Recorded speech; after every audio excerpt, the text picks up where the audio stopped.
Congressman Pallone, as you guys, many of you know him, he's been a great friend to Somerset County. He's been a great friend to our organization and to those of us who have had the privilege to work with him. He spent 19 years in Washington, but his heart has always been here in New Jersey. I'm actually now a constituent of Frank's because I bought a house in Bradley Beach, so I have Frank in Bradley Beach and Frank in Franklin. There's been no greater advocate for the protection of New Jersey's coastline, which now benefits your chair most directly. As chairman of the Health Subcommittee in the House of Representatives, Frank is a leader in the fight to bring affordable health insurance to all Americans. I know he blushed at our convention several months ago when I said he and Rush kicked ass down there in Washington, but we know he did. And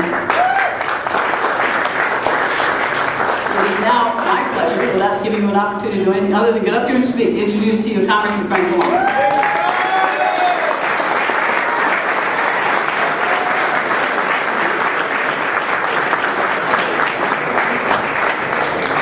Thank you, Dave. Thank you so much. And as always, there are a lot of people at the Somerset County Dems dinner, and I appreciate the fact that you all work so hard in a tough county. I represent some tough counties as well, but I want to tell you that I want to just briefly say, if I could, about what I think the Democratic message should be, because we know that this year we have what I guess the best way to describe it is the Tea Party. I have the Tea Party candidate running against me, and I'm often analyzing what the appeal is of the Tea Party, because they're constantly, as you know, attacking President Obama and the Democrats in Congress and Democrats in general. And I always say to people when they come up to me and they're angry, because the Tea Party people are always angry, that their anger is essentially misplaced. Instead of complaining about incumbents or Democrats, they should be complaining about the people that caused the recession and caused the middle class to have some of the problems that we have today. And when Obama...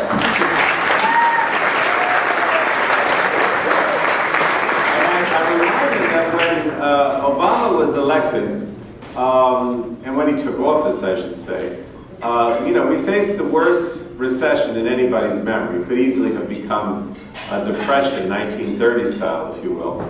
And what we did in terms of the TARP, the Recovery Act, the Stimulus Act, healthcare reform, Wall Street reform, trying to help small businesses, without a doubt, has stabilized the economy. Maybe it hasn't, made the economy, significantly improved, but it certainly prevented a depression, and it's stabilized the economy, and I think brought us back to the point where we can, over the next few months and the next few years, reach an economic recovery if we continue with the policies that Barack Obama and the Democrats have brought about and seek to continue with.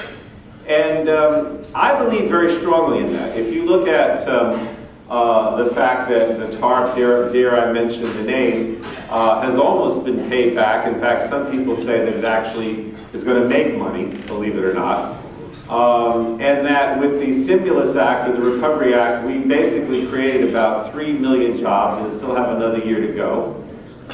And certainly with the healthcare reform, over the next few years, we just started last week where we eliminated all the discriminatory practices, pre-existing conditions being a basis for denial, lifetime caps, annual caps,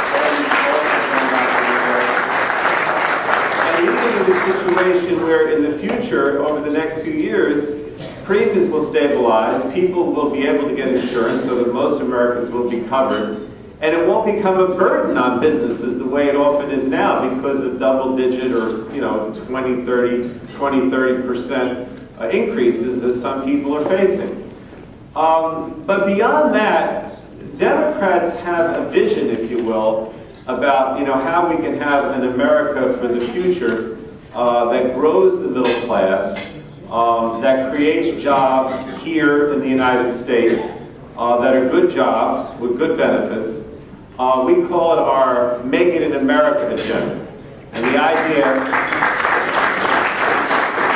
is to try to plug up tax loopholes that send jobs overseas, trying to have a national manufacturing policy that looks to manufacturing of things that are sort of in the future. In other words, green jobs, high-tech jobs, where, you know, instead of being energy dependent on Mideast oil, we become energy independent because we have, you use wind power and solar power and geothermal power, and you build wind turbines and solar panels, and you look towards areas, technological areas where we can excel through a national manufacturing policy and a tax policy that encourages jobs to stay here in the United States. If you think about it, in the last, you know, people talk about tax cuts. We have, for small business, there have been 8 tax cuts or tax credits that are effectively cuts that have been put in place in the Democratic Congress in the last 18 months. Obama was in New Jersey, some of you remember, in August, in Edison, in my district, touting the Small Business Job Act that seeks to not only give another major tax break to small businesses, but also actually creates, gives money back to community banks, a $30 billion fund, so they can lend and provide credit to small businesses, which is one of the biggest problems that we have. That bill was signed into law the week before last by the president. It's already starting to create loans, significant amount. I think I heard you know, something on the order of 2,000 or something that have already gone out. So what I want to sort of leave you with is that, you know, this is an agenda that we should be proud of. I know it's tough because, you know, you hear the Tea Party again say, you know, the Tea Party says, you know, we should privatize everything, privatize Social Security, give Medicare vouchers. My opponent actually advocates abolishing the federal income tax and replacing it with a national sales tax of like 26%. You can imagine the impact of that on small business. And, you know, they have all these ideas, and, you know, no regulation, repeal Wall Street reform, repeal healthcare reform, all the things that we've done to stabilize the economy and look towards the future. They want to go back to the past under George Bush, or maybe even further. I mean, you know, maybe even the Stone Age. I don't know what you want to call it. But the bottom line is that we've got to get the word out about what we're doing and why having the government involved in economic policy is really what has to be done. You know, we just can't let everything go. No regulation. Government does nothing.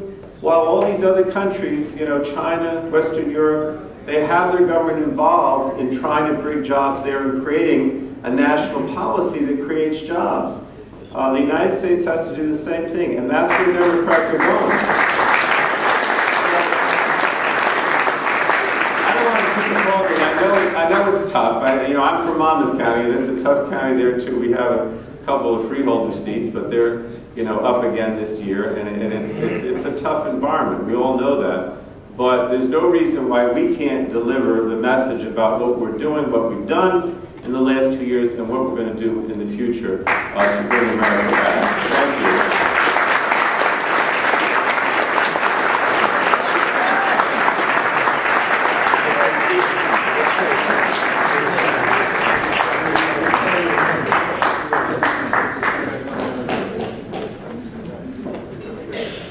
So what do you say? We're going to send him back to Washington.